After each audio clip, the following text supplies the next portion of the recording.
I found my daughter sleeping under a bridge at 2 in the morning. Alone. In the cold. On a piece of cardboard. She was 7 years old. And the worst part? She left because of something I said. One sentence. 6 words that I threw away without thinking. And my little girl heard every single one of them. When I picked her up off that ground and she opened her eyes and looked at my face, she didn't cry. She didn't scream. She just said one word. Daddy. Like she'd been waiting. Like she always knew I'd come.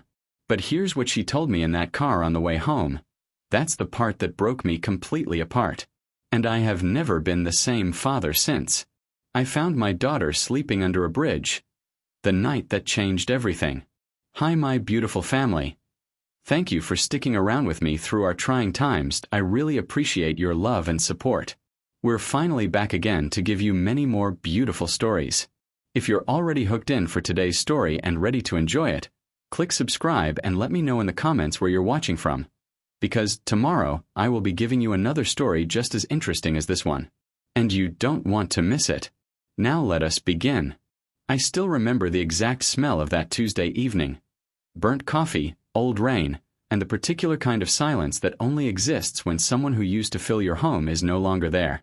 Her name was Lily. 7 years old, with gap-toothed smile and hair that never stayed in its braid no matter how many times I tried. And I tried every morning. Lord knows I tried. Her mother, my ex-wife Dana, had left when Lily was 4. No dramatic goodbye, no screaming match that Lily might one day remember and carry like a scar. Just a note on the kitchen counter that said, "I can't do this anymore, Marcus. I'm sorry." And that was it. 3 years of single fatherhood followed. School lunches packed at 6 a.m., parent-teacher nights where I was always the only dad without a partner beside him, bath times and bedtime stories and the constant gnawing terror of doing it all wrong. I wasn't a perfect father. I need to say that clearly, because this story isn't about a hero. It's about a man who loved his daughter more than oxygen and still somehow let her slip through his fingers. I worked nights at the warehouse on Route 9. It paid the bills, barely, and my neighbor, Mrs. Calloway, would watch Lily from 8 p.m. until I got home around 3 a.m. It wasn't ideal. I knew that. Lily knew that. She'd told me once, curled up against my arm on the couch, that she hated waking up and not seeing my face. That sentence lived in my chest like a splinter I couldn't reach. Have you ever had to choose between keeping the lights on and being there for your child? If you have, drop a comment below, because more parents face that impossible choice than anyone talks about. The night Lily disappeared was a Thursday. I remember because Thursday was mac and cheese night. Her rule, not mine. I'd made it before leaving for work, left it covered on the stove with a sticky note that said, "For my favorite girl. Heat for 2 minutes. Love, Dad." I drew a little star next to my name because she'd told me my stick figures were terrible but my stars were actually pretty good.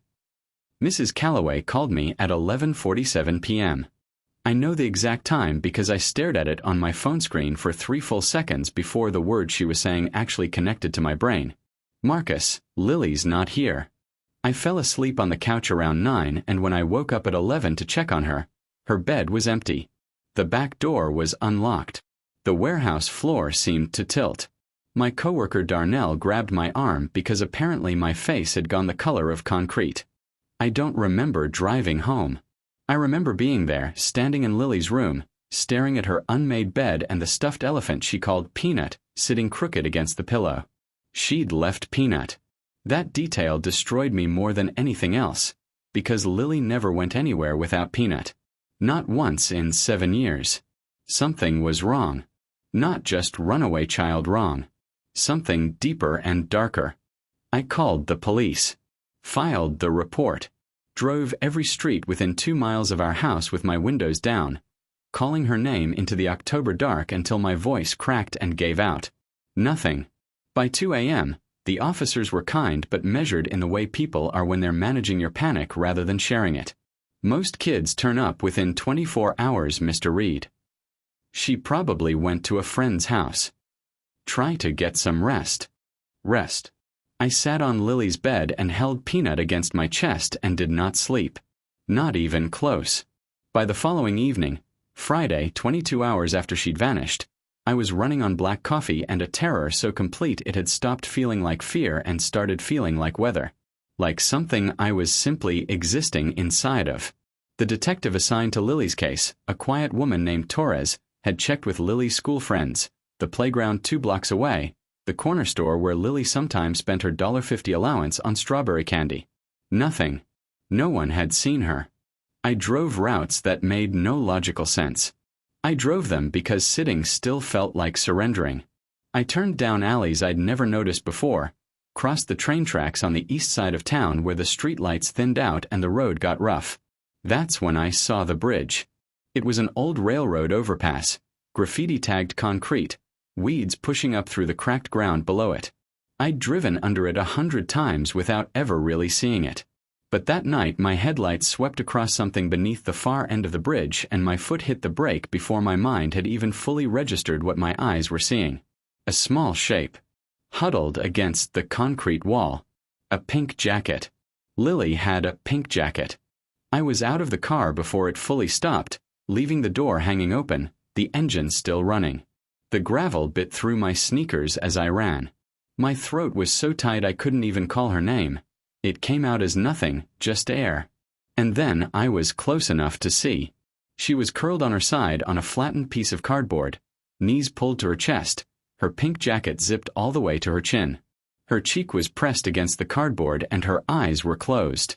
Her hair, the braid I'd done Thursday morning, now half unraveled, fanned out around her face. She was asleep. Actually asleep. In the cold, under a bridge, alone in the dark, and she had found a way to sleep. I dropped to my knees on that gravel and I put my hand on her shoulder and she stirred, and when her eyes opened and found my face, she didn't look surprised. She looked, and this is the part that will never leave me, relieved. Like some part of her had always known I would come. Like she'd simply been waiting. "Daddy," she said. Her voice was rough with sleep and cold. Just one word. I couldn't speak. I pulled her into my arms and she came without resistance, her small body fitting against mine the way it always had, the way that made me feel like maybe I was built specifically for this, for holding her. I pressed my face into her hair and I shook. Not from cold. From the release of 22 hours of a fear that had no bottom. She put her arms around my neck and patted my back the way I patted hers when she cried. My 7-year-old daughter, comforting me. "I knew you'd find me," she whispered. "I told myself you would." I wrapped her in the blanket I kept in the back seat and turned the heat all the way up and drove. Not toward home, not at first. Just drove slowly, because she was talking and I didn't want anything to interrupt her. Sometimes children talk most freely when they're not looking at your face, when they're just passengers, when the world is moving safely past the windows. She'd left, she told me, because of something she'd overheard. 2 nights before she disappeared, she'd been awake late. Couldn't sleep, she said, and she'd crept to the top of the stairs and listened to a phone call I'd had with my brother Ray. I went cold in a way that had nothing to do with the October air. I knew exactly which call she meant. Ray had asked me, plainly and without malice, whether I'd considered that Lily might be better off spending more time with Dana, that maybe a child needed her mother, that maybe I was stretching myself too thin, working nights, leaving her with a neighbor. And I had said, and God forgive me for saying it even in exhaustion, even in frustration, even knowing I didn't mean it the way it sounded, I had said, "Maybe you're right. Maybe I'm not enough for her." Lily had heard that. My 7-year-old daughter had heard her father, the person she trusted most in the world, say he wasn't enough for her. And her small, literal 7-year-old mind had built a story around those words. If Dad doesn't think he's enough, maybe he wants me to leave. Maybe I should go before he has to ask me to. She hadn't run away in anger. She'd run away to spare me. I pulled over then. I couldn't drive anymore. I turned in my seat and looked at her, this small person bundled in a plaid blanket with her ruined braid and her chapped lips and her eyes that watched me so carefully, always so carefully, the way kids watch parents when they're trying to read the weather of the room. "Lily." My voice came out broken. I didn't try to fix it. "Can I tell you something true?" She nodded. "I am not enough for everything. I can't be. I burn your toast sometimes. I forget to sign your permission slips. I work nights and I hate it and I'm tired a lot. I reached over and took her small cold hand in both of mine. But I am more than enough to be your dad. There is nothing, in this world that would make me want you to leave. You are the reason I get up. You are the reason I try. Do you understand what I'm telling you? She looked at me for a long moment. Then her chin wobbled. I thought you were tired of me, she whispered. I could never be tired of you. I leaned forward and pressed my forehead against hers, the way we always did, our own thing, our ritual since she was a baby. Never in 100 years. She started to cry then, really cry the way she'd been holding back, and I let her and I held her and I said nothing else because nothing else needed saying. I want to ask you something.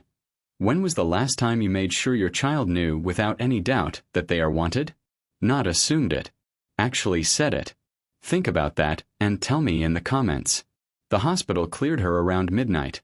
Mild exposure, slightly low temperature, but no serious harm.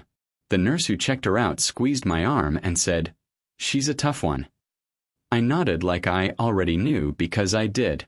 Detective Torres met us in the parking lot, shook Lily's hand like she was a colleague rather than a child, and told her she'd done well staying in one spot.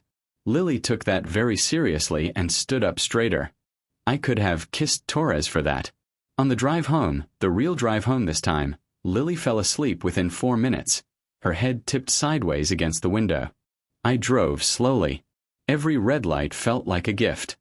I thought about Dana, about whether Lily had tried to find her, whether the bridge had been some unconscious halfway point between our house and a mother she barely knew.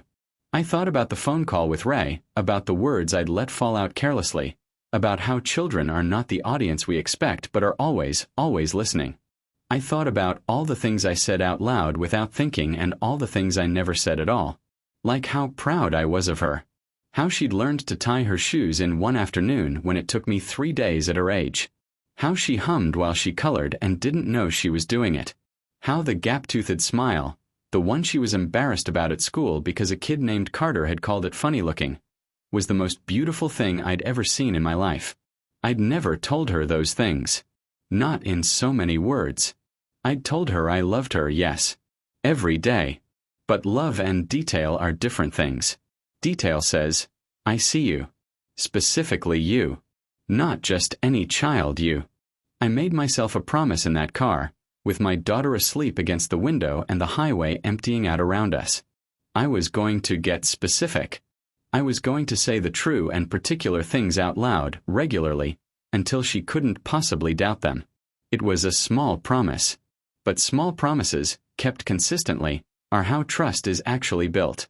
We got home at 1 a.m. I carried her inside. She was too heavy, really. I'd been telling myself that for a year, but I carried her anyway, and laid her in her bed and tucked Peanut in beside her and stood there for a while in the dark just watching her breathe. Just watching her breathe. There's something about almost losing something that reorganizes your entire understanding of what you have. The room looked different. Her crayon drawings taped to the wall, her bookshelf with the titles all crammed in sideways because she didn't understand about spines yet, the little solar system nightlight that spun slow circles on the ceiling. All of it looked different. More vivid. More real. Like I'd been walking around for years with a filter on the world and the filter had been removed. I sat in the chair in the corner of her room, the old armchair that had survived 2 apartments and 1 house and had no business still existing, and I stayed until the sun came up. Not sleeping. Not scrolling my phone. Just there, in the room. Present in a way I realized I hadn't been in longer than I wanted to admit. When Lily woke up at 7:30, the first thing she did was look for me. Her eyes went to the door first, habit, and then swept the room, and when they landed on me in the chair she broke into that gap-toothed smile so fast it looked like sunrise. "You stayed," she said. "I stayed," I said. She scrambled out of bed and climbed into the chair with me, working herself into the space beside me the way she had when she was much smaller, when it had been easy. It wasn't easy anymore. The chair was not built for 2, but we made it work. We always made it work. "Dad." "Yeah, Bug. Can we have mac and cheese for breakfast?" I laughed. It came from somewhere deep, somewhere that had been locked up tight for 22 hours, and it came out rough and real and full. That is absolutely not a nutritious breakfast. But can we? I put my arm around her and looked out the window at the early light coming through the curtains, pale gold and ordinary and perfect. Yeah, I said. We can. 6 months have passed since that night. I switched to a day shift. Less money, and that's real and it's hard, but it's manageable. Mrs. Calloway still checks on Lily after school for the 2 hours before I get home. But now Lily knows I'll be walking through the door by 6 every evening without fail. She started leaving me notes on the kitchen counter.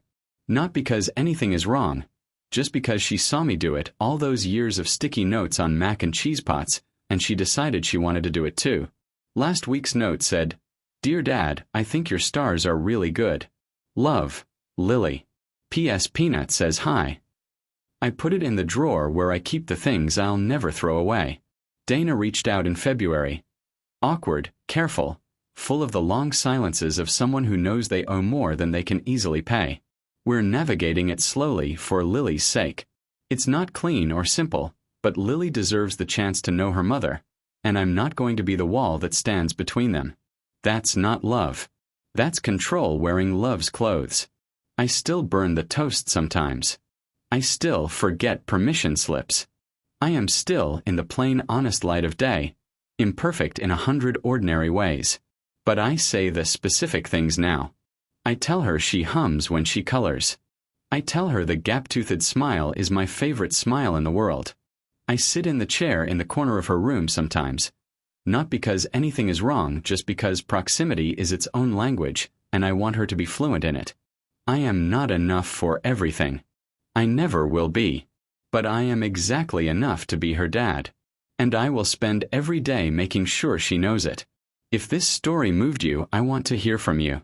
What's one thing you wish someone had told you when you were a child? One specific, true thing about yourself that would have changed the way you saw yourself. Leave it in the comments. You might just write something another reader needs to read today.